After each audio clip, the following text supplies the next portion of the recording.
याला म्हणतात शरणागती. आणि शरणागती. तुम्ही बरोबर वाटलं. आता सही करा. मला हा करार मंजूर नाही. तरी देखील तुम्हाला तो मान्य करावा लागेल. तुम्ही जाणतात तुमचा संप सपशेल फसला. जे युद्धार्थात त्यांना दयेशिवाय दुसरं काही मिळत नाही. दयेशिवाय त्यांना काही मागण्याचा अधिकार नाही. करेक्ट. युद्ध आणि दयेची भाषा तुम्ही बोलू नये. हा संप फक्त धन रोड मर्यादित आहे. पण उद्या हे लोन धंद्यात नकाल सगळ्या कारखान्यातून पसरलं तर कंपनीचं काही एक नुकसान होणार नाही.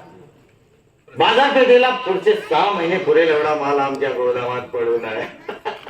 तुमचे कामगार फुक्कट उपाशी मारतील. प्रसंग पडला तर धनराजनगर बंद करण्याचा आदेश दिला जाईल आणि गोदामातला माल गोदामातच चढून जाईल. अरे आदेश देऊन तर बघा. आम्ही पोलिसांची मदत घेऊ. वाटल्यास लष्कराला बोलवायला सरकारला भाग पडू. तुमचा संप छेडून टाका. हे तुम्ही मला आव्हान देत असलात तर ते मी स्वीकारत आहे. कामगाराच्या जीवात तुम्ही गबल झाला. खोट आहे. अरे कामगारांची का विचार दोषी मारताना फाले कुत्र्यासारखे पाय काढे दारावर खेळते घालतात. राजभाई आता मला जरा बोलू दे.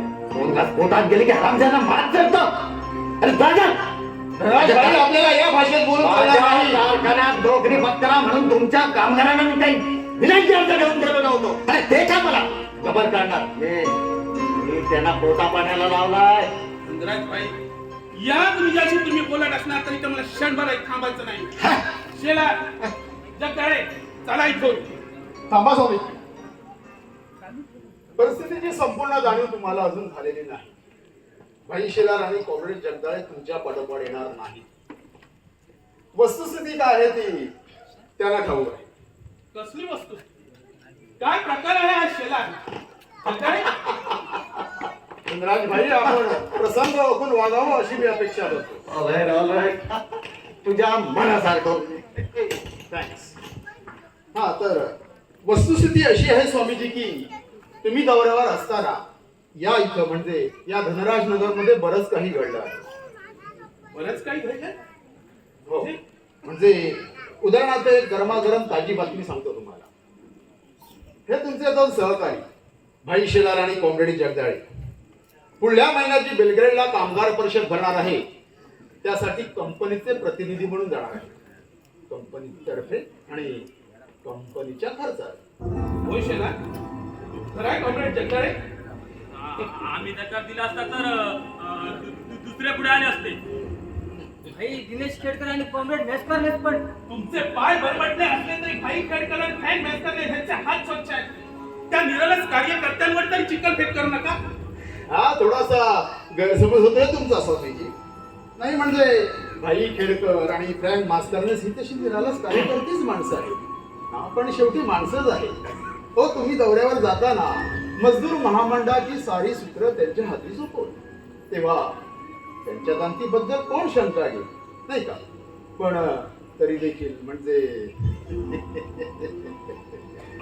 धनराज भाईंनी जर शब्द टाकला असता तर काय उद्योग समूहाचे मालकाचे प्रतिनिधी म्हणून ब्रेनगेटच्या कामगार परिषदेला जायचं त्यांनी मान्य केलं असतं. स्पष्ट शब्दात सांगायचं झालं तर हो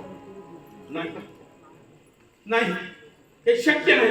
एरवी तुम्ही बरोबर होता स्वामीजी. पण तुम्ही दौऱ्यावर असताना या इथं म्हणजे या धनराज नगर मध्ये बरंच काही घडलं असं मी मगाशीच म्हटलं आहे. हो तुम्ही त्यांना आपले डावे आणि उजवे हात समजता. त्या तुमच्या कार्यकर्त्यांची एक अल्पशी सेवा करण्याची संधी आम्ही साधली. म्हणजे भाई खेडकर यांचा मुलगा इंटर सायन्सची परीक्षा 3ऱ्या वर्गात पास झाला. हा पण तरी देखील आम्ही त्याला धनराज इंजिनिअरिंग कॉलेजमध्ये प्रवेश मिळवून दिला.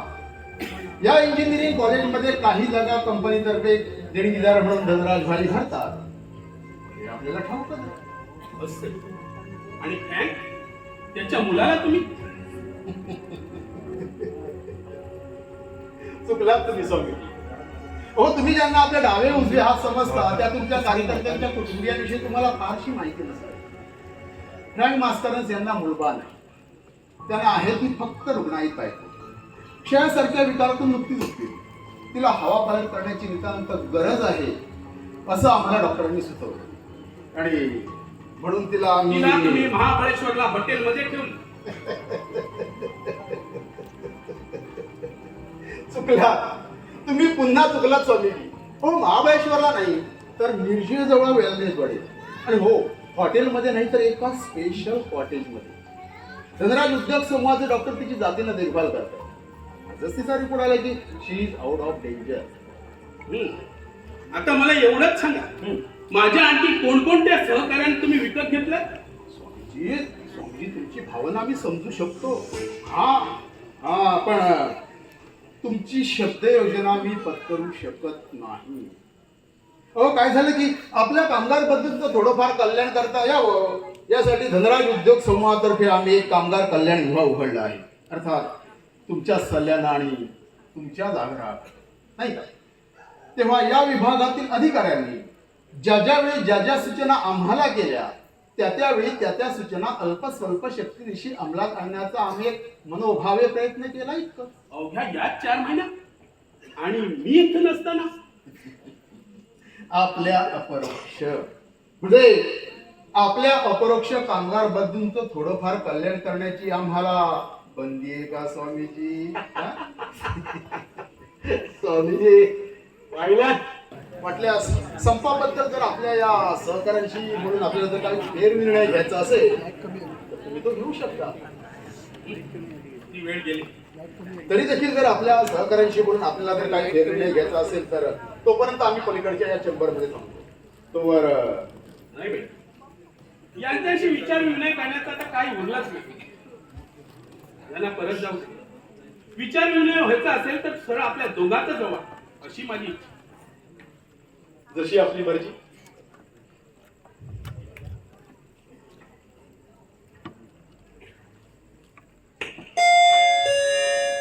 पार्किंग भाई शेलार आणि कॉम्रेड जगदाळे जात आहे.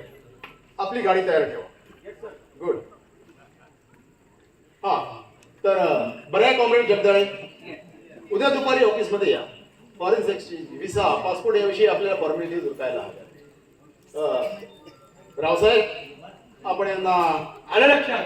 चला शेलार, जगदाळे, परिषदेत तुम्ही कोणकोणते मुद्दे मांडायचे हे चंद्रमानी लेटाचा मी तुम्हाला देतो. चला. धनराज भाई, नॉनसेन्स म्हणजे मी सुद्धा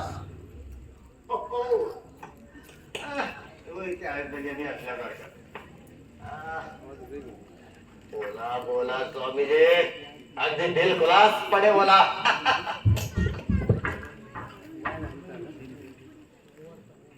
कसं स्वामी? या. हा तर बोला. चंद्र, बेटा तू कुणाचा मुलगा आहे हे तुला ठाऊक आहे? मी धनराज भाई यांच्या घरात त्यांच्या आई वडिलांच्या कृपा छत्राखाली वाढतोय एवढंच मला ठाऊक. माफ कर. पण हा आज विषय तुम्ही का काढलात स्वामीजी? माफ कर. मला माहित नव्हता हा विषय तुला इतका अप्रिय आहे. प्रिय आणि अप्रिय हे दोन्ही शब्द मी लहानपणापासूनच विसरलोय स्वामीजी. आणि माझ्यासारख्या संन्यासाच्या तोंडात शोभेल साजेल अशी भाषा बोलायला लागलास. स्वामीजी, स्वामीजी तुम्ही स्वतंत्र आहात. मी एक इमानी गुलाम आहे. मला फक्त पिण्याचीच आज्ञा करते. कोण तुझे? अरे धनराज भाईचं नाव सांगू नकोस. तो बिचारा त्याच्या बापासारखाच नफा नुकसानीचा हिशोब खोटत बसणार. बँकेमधल्या केवळ 5-6 वा 7 शून्याचा गुलाम आहे. गुलाम तुझा खरा धनी कोण? फार मोठा प्रश्न विचारला. अरे छोड दो बाई. अरे तुझे वडील दादा मेस्त्री अशिक्षित असले तरी फार मोठे यंत्रज्ञ होते. होय, असं ऐकले. अरे या महानाडावर एकेकाळी हिरालाल शेठजींनी कारखाना उभारण्याचे धाडस केलं ते केवळ दादांच्या आधारावर. तेही ऐकले. कारखाना नुकसानी होता तोपर्यंत हिरालालची दादांना धरून सांभाळून होतं. तेही ऐकले. चंद्र, तुझ्या आई वडिलांचा मृत्यू कसा आणि कोणत्या परिस्थितीत झाला हे तरी माझ्याकडून ऐकणार आहेस का तू? तेही तुला ठाऊक ठाऊक असेल अगर नसेल पण मला त्याची गरज नाही. मला फक्त एवढंच ठाऊक आहे की एका कामगाराच्या पोरक्या पोराला हिराला शेतीत त्याला घरी नेऊन आपल्या मुलासारखं वाढव, बस. आणि तेवढं मला पुरे. हे काही शेठजीने उपकार केले नाही कोणावर. अरे एक कारखाना उभारण्यासाठी जो यंत्रज्ञ आपले बुद्धी सर्वस्व वेचतो, त्यासाठी घाम घालतो, आपलं रक्त सांडतो, त्याच्या मुलासाठी स्वामीजी त्यात असल्या बाता करण्याचा काय अर्थ आहे? माझा अनुभव फार वेगळा आहे. कारखाना उभारतो आणि वाढतो तो केवळ पैशाच्या बळावर. पैसा फेकला की सगळं विकत घेता येतं, केवळ बुद्धी आणि घामच नव्हे तर रक्त देखील. बरी आहे बाई, काय अर्थ आहे या शब्दाला स्वामीजी? मोठ्या माशानं लहान माशाला घेणं हा तर कुणीच नाही. बोलून चालून आपण शिकाऱ्याच्या संस्कृतीचे वारसदार आहोत. शिकाऱ्याने आपल्या बंदुकीचा ताब वेळी जोडला नाही तर त्याला शिकार व्हावा. नाही, दुनियेचा हा न्याय बदलणारे बदलतील नाही तर देवाच्या नावाने खडे फोडतील. माझा काय संबंध? मला फक्त एवढंच ठाऊक आहे की माझ्यावर दिलेली जबाबदारी मी इमाने इतबारे आणि प्रामाणिकपणे पार पाडतोय आणि तेवढं मला पुरे, बस. स्वामीजी, तुम्ही एक संन्याशी आहात, मग परमार्थाचा विचार करायचा सोडून या कामगार चळवळीत कसं काय पडला? तेवढंच तुला ठाऊक नाही असं दिसतं. आहे उमेदीत संन्यास घेतला आत्मज्ञ, पण तुझ्या वडिलांची अखेरची इच्छा म्हणून या मजुरांच्या चळवळीत पडलो आणि पुन्हा दुर्पट. आता या जागेवर बसणारा तेवढाच निष्ठावंत माणूस मिळेल तोवर माझी सुटका नाही. तुम्ही तर माझी माणसं भराभर खरेदी करण्याचा सपाटात चालवता. अरे ज्याला कोणी विकत घेऊ शकणार नाही असा एकच माणूस मिळाला तरी पुरे. एखादं नाव सुचवतोस की बेटा तूच येतोस? कोणतंच काय बोलला स्वामीजी? अरे किती काळ असं अंधारात चाटपडत राहणार आहेस तू? अरे जीव ओवाळून टाकायचा तो देवावरून टाकावा, देवळातल्या गुरुवावरून नाही. इतकी इमानी सेवा जनता जनार्दनाची करशील तर?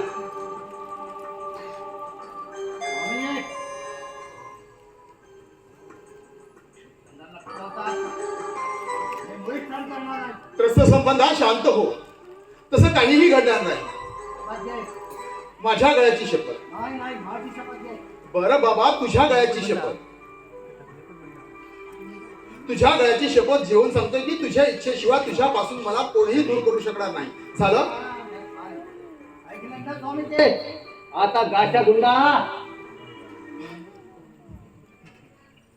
स्वामीजी, वारे कोणत्या दिशेने वाहतात हे तुम्ही पूर्णपणे कळून चुकला आहात. होय, मी फक्त तुझ्या दिशेचा अंदाज घेतो. पण एवढा तुम्हाला कळायला हवं की आपले मार्ग भिन्न आहे. नाही बेटा, आज ना उद्या तुला माझ्याच मार्गाने यावं लागेल. It's a question of time. पण मी वाट पाहिजे. माझीच वाट पाहणार असाल तर स्वामीजी, त्या अगोदर तुम्हाला तुमची स्वतःची किंमत मोजावी लागेल. तुम्ही म्हणाल त्या नाण्यात किमतीची रोख रक्कम मोजली जाईल. हो, तुम्ही फक्त हो म्हणा. सगळी व्यवस्था कशी अगदी बिनबोभाट पार पाडली आहे.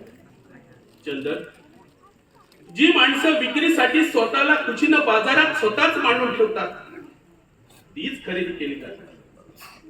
बेटा, संन्यासाला कुणी विकत घेऊ शकत नाही. येतो मी.